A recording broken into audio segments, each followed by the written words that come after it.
সময় নেন, অসুবিধা নাই। ওবায়দুল কাদের গ্রেপ্তার হয় না, তাদের যে সমস্ত যারা সন্ত্রাস করছে, যারা গণহত্যায় জড়িত, আজকে সেই সমস্ত তারা কোথায়?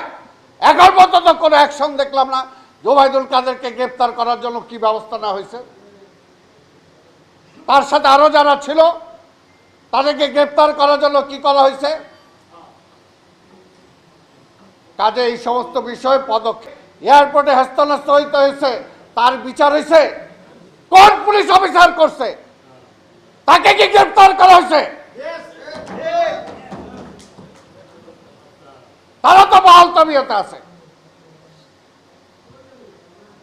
এবং প্রত্যেকটা মন্ত্রীর যারা এপিএস রাজনৈতিক ভাবে যারা দেখতেন, সেই সমস্ত মন্ত্রীর এপিএস পিএসরা এখনো উপদেষ্টার এপিএস পিএস আছে।